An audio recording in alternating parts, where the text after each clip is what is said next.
Okay. Hopefully everyone can hear me. Sorry I wasn't able to join in person.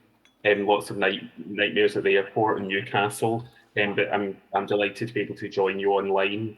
So I was asked to talk about theoretical reflections on identity and belonging in relation to young people, place, and identity. Um, so what I'd like to do here then is to just run through some of the ways in which I think about these issues. Some of this you'll already know, but obviously identity is quite complex and difficult to define, and it has its roots in the Latin word identitas, which means a connection as being the same as something else, sort of thing. So that's the way in which we might think about identity. Identities are relational, so they rely on a sense of similarity or difference with other people. Some people have to manage contradictory identities that might not necessarily come together very comfortably, and it might be quite difficult for them to manage that. And that's particularly the case for younger people that maybe haven't found a way of managing those conflicts. And some identities are quite often about not being another identity. So in a lot of my work, if I ask young men about what it means to be a young man, they tell me that they're not a young woman, and they say they're not female, sort of thing. Identities are also processual, so they can be taken up and reinforced in particular ways through particular processes. And I would argue that it's the social processes that operate that make identities matter in different ways. And those social processes are quite often around discriminatory practices. And it's important to bear in mind how those work. So in terms of theoretical perspectives, what I'd like to do today is just run through three different perspectives that we might take in terms of theory when we think about the relationship between young people, place, and identity.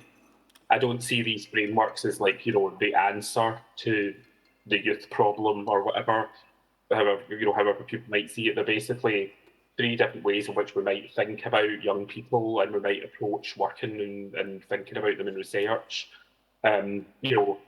These approaches are useful in different ways, in my view, and we also have their weaknesses. The first is life course, which, as it says there, it's the idea that we all live kind of dynamic and varied life courses. They aren't necessarily fixed and predictable in the way that some people might think. They can be quite flexible. The second is intersectionality, so this is about young people's identities and positions and power relations, and I'll say a bit more about that. And then the third is intergenerationality. So this is about young people being part of a particular generation, and therefore they're in the same generation as a whole lot of other people, but they're in a different generation from, say, their parents or their grandparents. And therefore there might be certain things within those intergenerational relations that we can explore, and it might be interesting to kind of consider in a bit more detail. So I just want to say a bit more about each of these three and talk about some of the research that I've been involved in or that I've led on this talk, that's used these perspectives, if you like. So life course, as I've said, is a flexible way of understanding the journey we negotiate through life. It's not necessarily fixed and rigid. It's not like, you turn 16 and something happens, and then you turn 18 and something else happens, because it can be quite flexible and contested. There might be phases or stages or transitions. So obviously in youth work and youth research, there's the idea of youth transitions. When you move through different educational phases or, your different housing situations. But it can also be interesting to think about this biographically and over a series of events over time, and how young people understand these and narrate these kind of their understanding of these different positions in their life course. And we can also think about different places, social contexts and identities, and how these shape life course transitions. So it depends on your institutional context, being at home, are you in a children's unit or a youth offending institute, your social context about family, peer group relations, and so on. So that's a bit about life course. So just as a couple of examples, this was some work I was involved in a long time ago about unaccompanied asylum-seeking children, so young refugees that were alone arriving in Scotland. And the Scottish Refugee Council produced this sort of guide and had these separate sections in it around them claiming asylum. And it was very much like, they were going through this life course transition. They were arriving in a new place, and they to try and find out what was going on and resettle in a new place. So this might be one way in which we might understand the relationship between young people, place and identity. In another piece of research, we got some funding to do a study of young Christian volunteers who participated in faith-based international volunteering projects.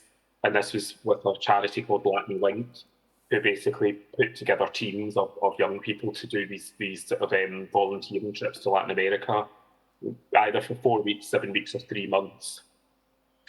Tended to include things like building work, youth and community work, music and drama groups, and things like this. So that was the 6 teams that we worked with.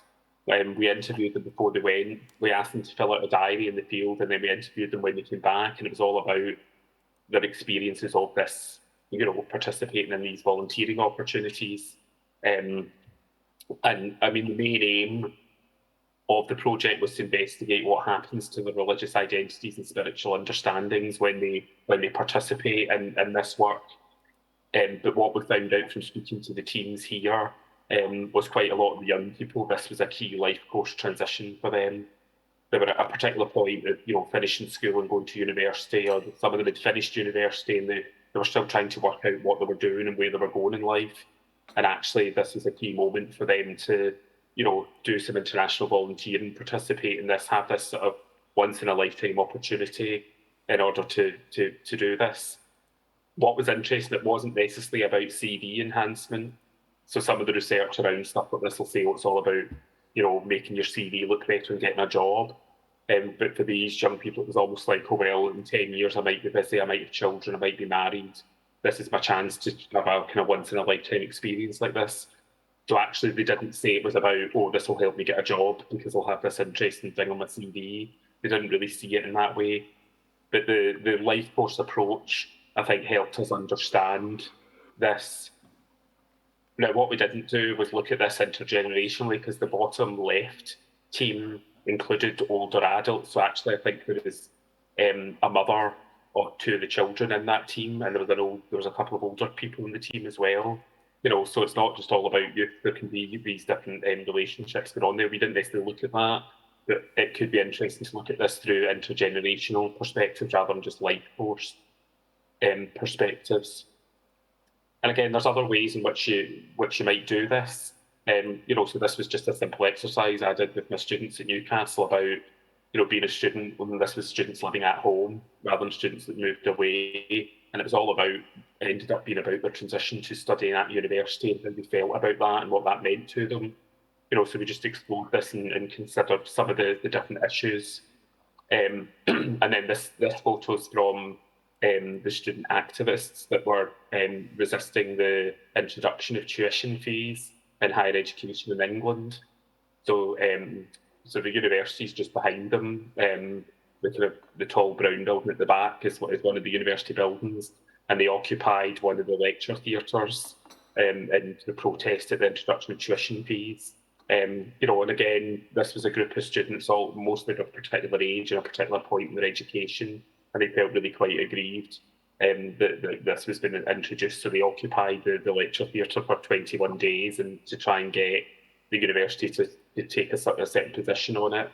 And me and a colleague, did a lot of interviews and worked with these students to try and consider their experiences. And again, the life course approach is not the answer, but it was one thing that they gave us an interesting perspective on the types of issues that they were going through and were talking about. So that's life course. So another approach might be intersectionality. And again, this isn't an answer to young people, place and identity, but it's an interesting perspective that might give us insights into different issues in young people's lives. And essentially, intersectionality demands that we ask who else young people are, other than being the age that they are. So again, youth, we tend to think, oh, this is a group of 18-year-olds. We're doing some youth work with some 16-year-olds, or they're aged 12 to 14, or whatever age they are. Whereas intersectionality asks us to say, well, what other experiences and identities do they have that shape their experiences and their positions? So intersectionality is a focus upon the intersections of multiple identities and power relations, rather than looking at things singularly. And it's about how different power relations change, reshape and alter youth or age more broadly, and how that might remain the same or not with other identities. So it's not just about singular negotiations of particular intersections at any one place or time, but it's about those ongoing negotiations. And just to be clear about intersectionality and where it's come from, Kimberly Crenshaw was arguably the person that originated the term, and she felt the dominant approaches to discrimination tended to focus on exclusions occurring along one single categorical axis. And so she focused on the employment experiences of Black women. And she said that it erases Black women because of the way in which race and sex are kind of separately handled. And she said for Crenshaw, simply adding racism and sexism together doesn't address the way in which Black women are marginalised. You might be very good at dealing with sexism and aware of it in young people's lives, and you might be very good at dealing with racism or racist incidents, but just bringing them together isn't enough because they might transform and change each other in the process. So in terms of different ways in which you might apply it, this was a young person who drew this image. This was a study I did about young people in body size and body image. And this young person felt very overweight and very obese. To me, they weren't actually, but this is how they felt, and they drew this quite disturbing image that is, and sent it to me as part of the research. And what was interesting was the different factors that were shaping their sense of who they were. It was about gender, it was about race and whiteness, it was about class. There was a whole range of different factors that were coming together that made them feel out of place and made them feel highly self-conscious about their body size and about their kind of body shape. So that's one kind of set of insights that we might get into these issues. And then in another study, a much larger study, this was a study of ethnic and religious minority young people from quite different backgrounds living in Scotland. We're focused on urban places as well as suburban and rural. And we did quite a lot of work with young people, but one of the things we wanted to do in this study was to analyse their experiences, taking into consideration intersectionality of ethnicity with various other positions. So we wanted to try and explore this in a bit more detail. So we collected a lot of data. This was a massive funded project. We ended up having 45 focus groups and 223 interviews with young people, as well as interviews with stakeholders and some other work. But we had this massive data sample, and we were interested in young people and how they felt they were being read and interpreted by others, and how they negotiated different experiences of discrimination. So some exercises we did like this in a school with so this was young people aged 12 to about 14 or 15, first 3 years at high school, and this was the good and bad things about being Muslim in Scotland, to try and get them to talk about the issues in a bit more detail. And part of what we were exploring, this was about the racialisation of religion, and how Muslims have come to be positioned as the sort of ultimate other, and how religious identities have been racialised. And something else that also came out was that biases against Muslims were more likely to be expressed explicitly compared to prejudices against other groups. So we're interested in considering this and how these diverse groups might experience this in terms of the racialisation of religion. So what was interesting here was we found out that most ethnic and religious minority groups argued that people thought they were Muslims. So these are some Sikh participants saying, well, even if you're a Sikh, they call you a Muslim. They say that you are one. This is a kind of common sense. And then there was a quote here from a participant for a young person. This was in a mixed gender focus group, and basically said, people insist that I'm a Muslim. And she didn't even know what a Sikh was. And, almost the person asked her, what are you? Is a Sikh a type of Muslim? Is that not the same as Muslims? So there's this whole confusion for the young people around these different religions and what it might mean. And the point is that these young Sikhs, nearly all of them that we spoke to, people thought they were Muslim.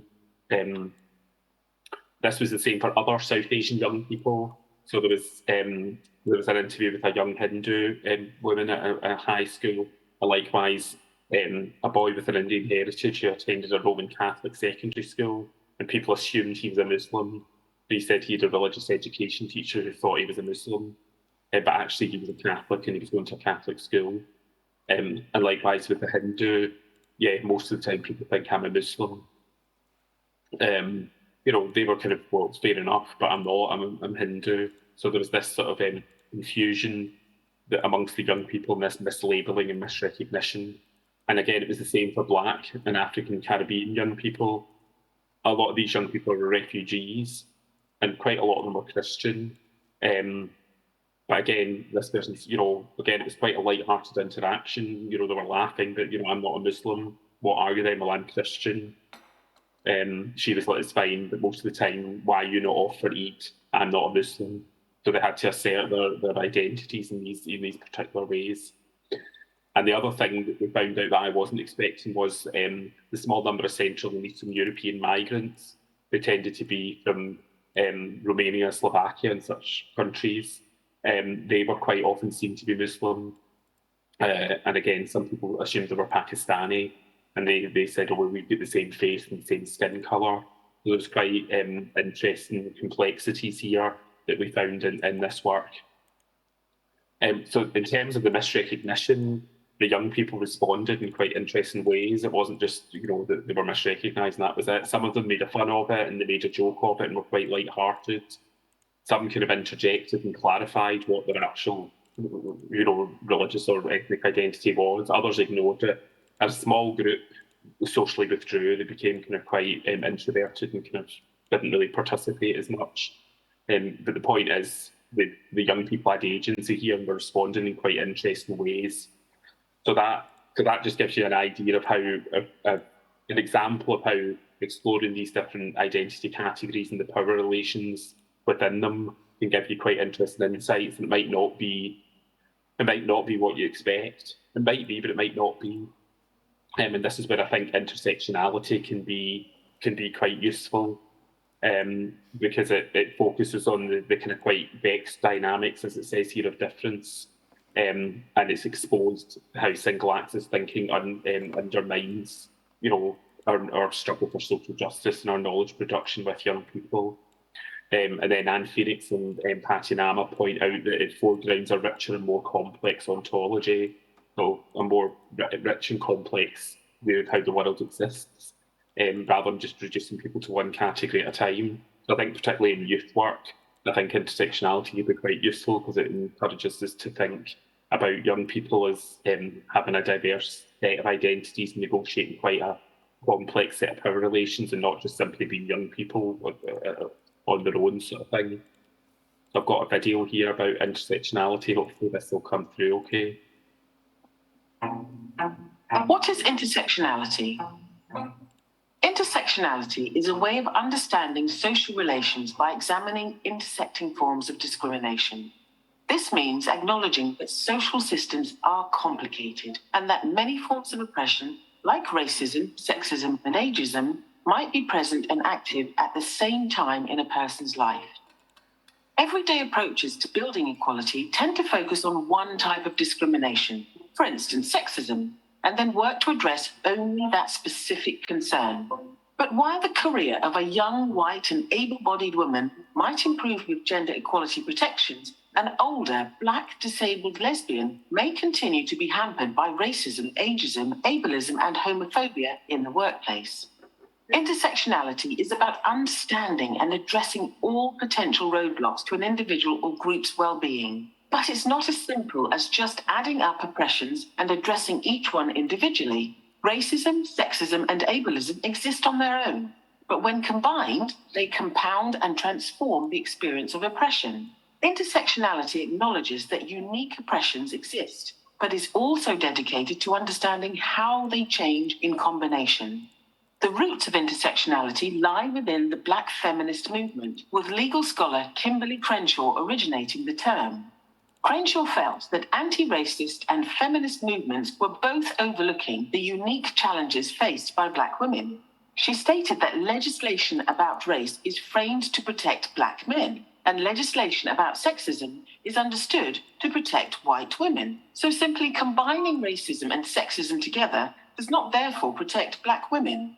Intersectional theory is now applied across a range of social divisions and also to understandings of domination, such as those associated with whiteness, masculinity, and heterosexuality. Intersectionality is not only about multiple identities, and it's not a simple answer to solving problems around equality and diversity. It is, however, an essential framework as we truly engage with issues around privilege and power and work to bring them into the open. Intersectionality means listening to others, examining our own privileges, and asking questions about who may be excluded or adversely affected by our work. As importantly, it means taking measurable action to invite, include, and centre the voices and work of marginalised individuals.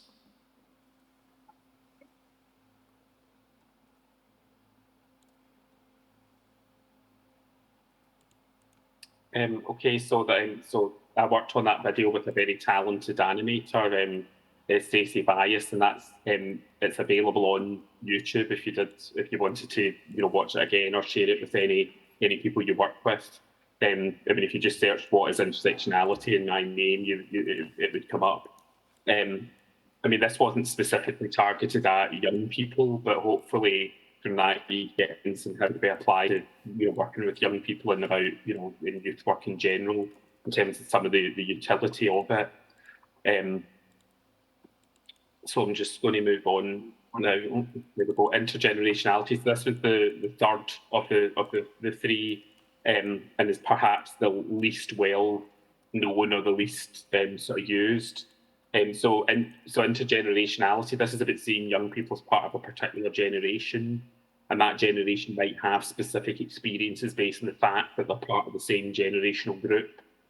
So in this case, we might think about young people being, experiencing particular, social and political events and how that shapes particular generations. So, Generation X or Y or Z, and with all these different terminology that they use for them, it gets quite confusing. But it's also about young people being in a different generation from, say, their parents or their grandparents. And it might be that those generational reference points are interesting and important for us to understand. And it's not just about shaping young people's identities, but it might also inform their values and their social practices. So just as an example, in terms of intergenerational relations, I mean, I was educated in Scotland at the time where we didn't pay for our education, whereas now students have to pay. So I basically had free education, right through my studies, whereas now, students leave with quite a lot of debt. So there's a generational difference there. That's just one example. There's lots of different ways in which, people might negotiate certain political situations of austerity, and such like, and they're part of that generation, and that might tell us certain things about them. The one study that we did on this was about we wanted to look at religion and relations between the generations, and transmission of religion is seen as a primary determinant of religious identities amongst young people. And so the transmission tends to be represented as a one-way singular process where parents pass on their religious identity to their children. So if your mum and dad are Christian and you're their child or young person, you then become a Christian in turn, sort of thing.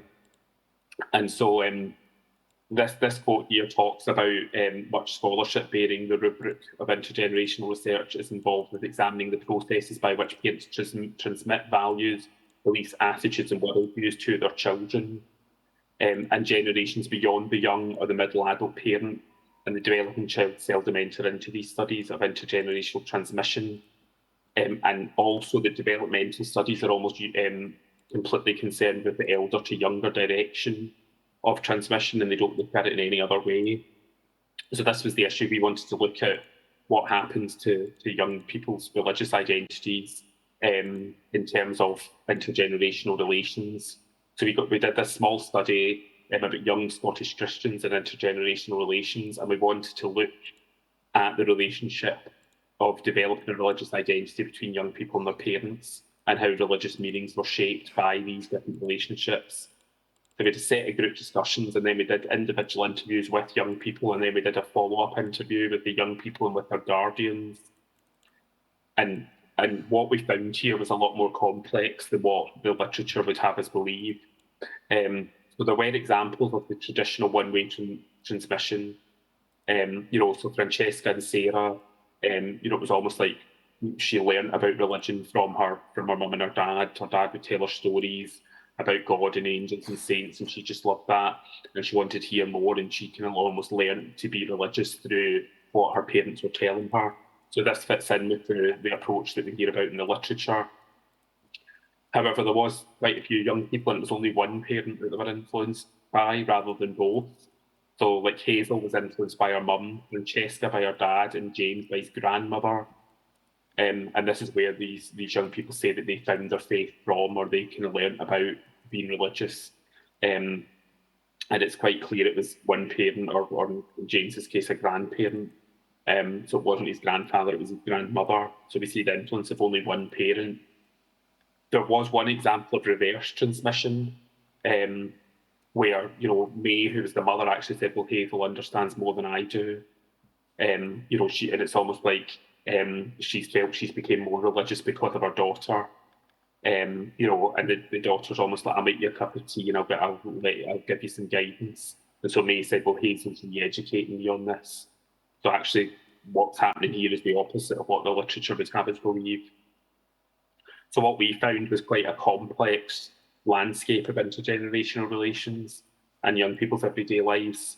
The transmission of religion can be two-way, or it can not exist at all. So there was examples of young people, finding out about religion at university or at college. Parents weren't religious, grandparents weren't religious, but they discovered Christianity or whatever at university. So it's not always as simple as we might have believed from the literature. And also there's quite a diverse set of other sources. Youth leaders, youth workers, friends, grandparents were included in there as well, so it wasn't just simply from the parents. And in the end, we found that there was quite a complex set of discourses around compliance, conflict, correspondence, and or challenge in terms of how young people found out about and worked their way through what it meant to be religious and have a faith sort of thing. So this is an interesting example here of how, like, intergenerationality might be an interesting way and might give us certain insights into the relationship between young people, place, and identity. Yet it's not the answer; it's just one perspective that might give us interesting insights. So just to summarise, then, there's in terms of theoretical perspectives, I've proposed to you that there's 3 frameworks that might be interesting to think about. I'm sure there's lots of others, but these are 3 that I've been kind of working with at different points. So the life course approach is about young people occupying a point in a sort of flexible and fluid life course where there's multiple transitions, there's different phases and stages, and these can be challenged and overcome or engaged with and embraced. And I think we see stuff like that in youth work, where there's like expectations that young people should do certain things at certain times, and all their friends are going to university and they don't want to, or whatever it is. There's peer pressure that they should do certain things at certain times. The life course is one framework that's quite useful to use at certain times. There's also intersectionality. So this is about multiple and complex forms of power relations that young people negotiate. It might be about sexism, racism, ageism, homophobia, and how these transform and compound each other in young people's lives. And then the last one I've explored is intergenerationality. So this is about thinking about young people's lives and experiences being shaped by relationships between the generations. So whilst young people are part of a particular generation and they may share characteristics with that, and that's interesting to study, you can also look at the relationships between the generations, between their parents' generation or their grandparents' generation. So that's just a brief insight into to some of the kind of frameworks that might be interesting in thinking about the relationship between young people, place, and identity. So I'm very happy to answer any questions or discuss any of this any further. And I'm just sorry I can't be with you in person, because these things are much easier when we're all in the same room. But I look forward to hearing what people have to say. Thank you.